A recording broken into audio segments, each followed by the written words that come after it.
Friends, कैसे हो? I hope आप सभी अच्छे होंगे। तो आज हम बात करेंगे दोस्तों, आपकी कुछ कमेंट्स थी, उन्हीं कमेंट्सों को मैं पिकअप कर रहा हूँ। एक कमेंट्स थी कि सर, जिनका वेरिफिकेशन हो गया है उनको क्या फिर से वेरिफिकेशन के लिए बुलाया जाएगा? क्योंकि बहुत सारे कैंडिडेट हैं जिनका वेरिफिकेशन हो चुका है और वो इस बात को लेकर परेशान हो रहे हैं। इस पॉइंट पर भी हम बात करेंगे। दूसरा पॉइंट ये है कि नियमों में संशोधन किस प्रकार से होगा। देखिए, इस पॉइंट पर बात करने से पहले हमें ये देखना होगा कि वेरिफिकेशन क्यों रोका गया है। अगर वेरिफिकेशन क्यों रोका गया है, इस पर बात करेंगे हम पहले। तो देखिए, वेरिफिकेशन दो कारण बताए जा रहे हैं दोस्तों, क्योंकि पहले हम जब डीपीआई में कॉल करते थे तो डीपीआई वालों का कहना था कि अभी जो फाइल है विभाग की मंजूरी मिलेगी उसके बाद, क्योंकि अभी तक जो पॉलिटिकल इशू कुछ चल रहा है, उनका ये रीजन था, है ना। सीएम हाउस में जब हम कांटेक्ट करते हैं, बहुत सारे कैंडिडेट ने कांटेक्ट किया है, ठीक है, बहुत सारे कैंडिडेट्स ने कांटेक्ट किया है और उनकी कॉल रिकॉर्डिंग भी हमारे पास है और आपके पास भी होगी। तो वहाँ पर बताया जा रहा है कि कुछ ड्यूल डिग्री अतिथि शिक्षक, इनका कुछ इशू आ रहा है, इनकी शिकायतें बहुत ज़्यादा आ रही है, तो इसको देखा जा रहा है, उनके नियमों को देखा जा रहा है। ओके, तो ये सीएम हाउस के द्वारा बताया जा रहा था। अब देखिए, अगर डीपीआई की हम बात करें तो डीपीआई के हिसाब से अगर रोका गया है तो फिर नियमों का कोई यहाँ पर इशू है ही नहीं। लेकिन सीएम हाउस की अगर हम बात माने तो यहाँ पर बिल्कुल नियमों का इशू आ रहा है। तो अब हम मान के चलते हैं अभी सीएम हाउस को लेकर, ठीक है। तो सीएम हाउस की जो डिटेल जानकारी प्राप्त हो रही थी कि शिकायतें बहुत ज़्यादा जा रही थी ड्यूल डिग्री वालों की, और आपके अतिथि शिक्षक संबंधित जो प्रॉब्लम आ रही थी, ठीक है, रिजेक्ट किया जा रहा था, तो उनकी बात जा रही थी। अब यहाँ पर देखिए, नियमों का बात हवाला दिया जा रहा है कि हम नियमों को देखा जा रहा है। तो नियमों को देखने में इतना टाइम क्यों लग रहा है? पहली बात तो ये, ठीक है, इस पर हम देख लेते हैं। तो देखिए दोस्तों, जो भी नियम है आपका, जैसे कि ड्यूल डिग्री का है ना, और अतिथि शिक्षक का है। तो अतिथि शिक्षक तो विभाग के अंतर्गत आते हैं, तो ये तो डीपीआई देखेगा इस अतिथि शिक्षक के नियम को। ओके, लेकिन जो ड्यूल डिग्री है ना, इसके नियम को भी देखा जा रहा है बारीकी से। यही बताया गया था कि हम नियमों को बारीकी से देख रहे हैं। तो ड्यूल डिग्री के नियम को बारीकी से कैसे देखेंगे? यहाँ इस शब्दों को पकड़िए। उनने कहा हम बारीकी से देखेंगे, पूर्णतः गहन जांच करेंगे।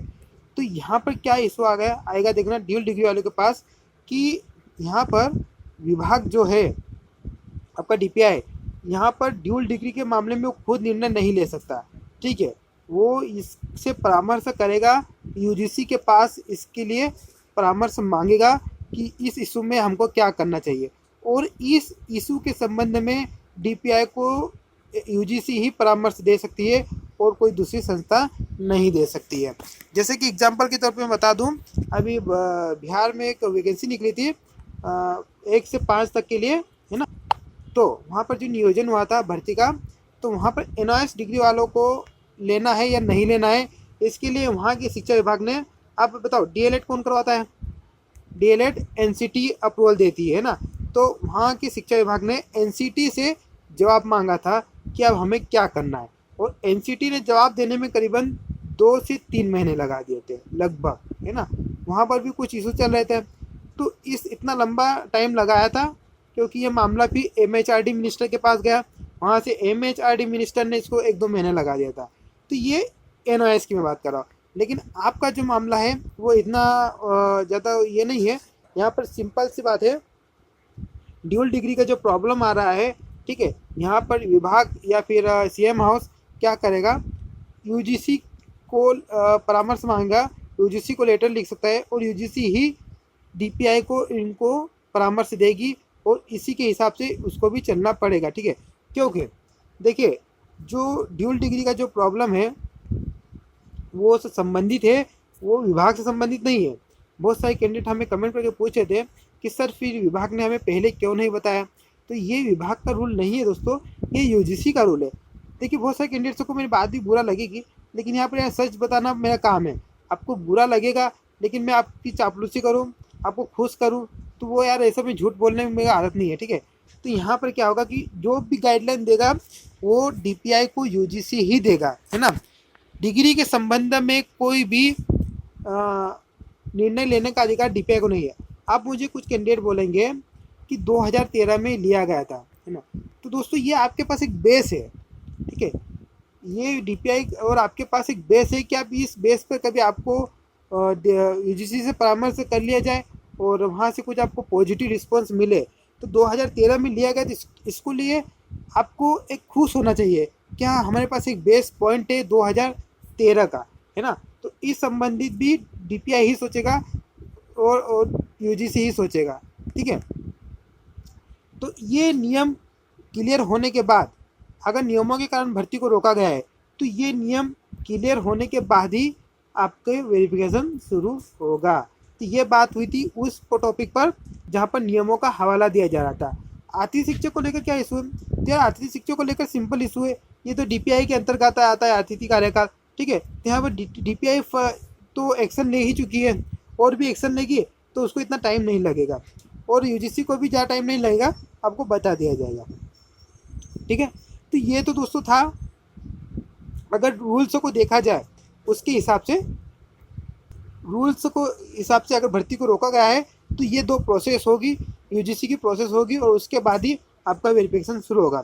अब दूसरा पॉइंट बताया जा रहा है कि राजनीतिक इशू, तो उस पर भी हम बात कर लेते हैं।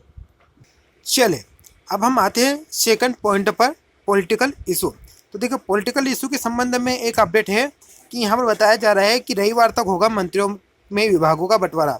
कहीं ना कहीं दोस्तों ये होगा तभी कुछ न कुछ पॉजिटिव न्यूज आएगी। तो यहाँ पर यही बताया गया है कि मुख्यमंत्री शिवराज सिंह चौहान ने कहा है कि मंत्रियों के बीच विभागों का वितरण रविवार को हो जाएगा।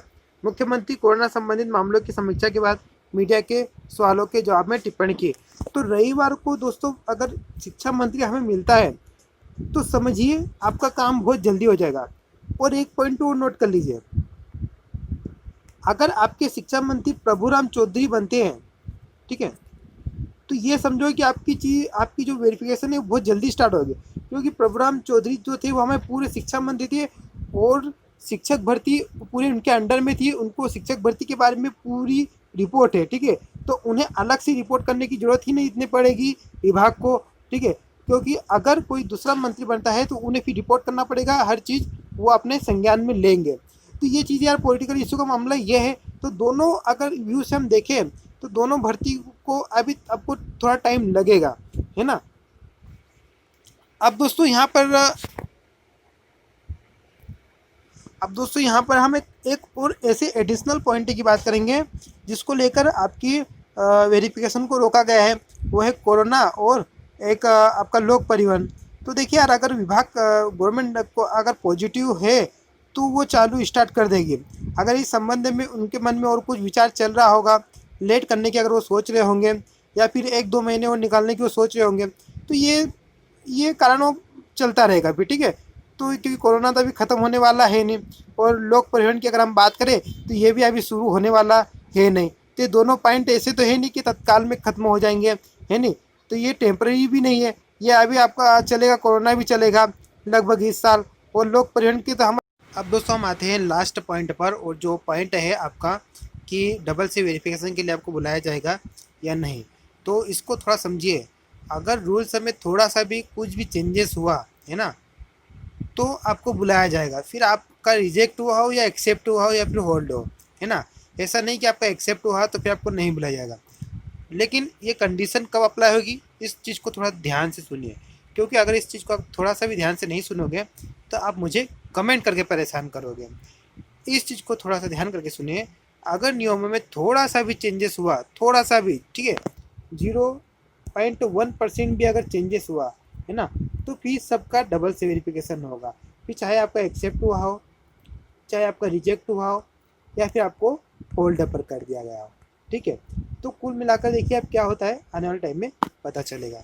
तो ठीक है दोस्तों, आज की वीडियो से बहुत से कैंडिडेट्स को थोड़ा बुरा लगेगा, लेकिन ये बिल्कुल सही यार, है ना, सही बात मैंने आपके सामने रख दी है। आपको अगर लग रहा है आपके साथ गलत हो रहा है तो आप अपनी आवाज़ रखिए गवर्नमेंट के साथ, है ना, तो आपको कुछ ना कुछ बेनिफिट मिलेगा। Thank you.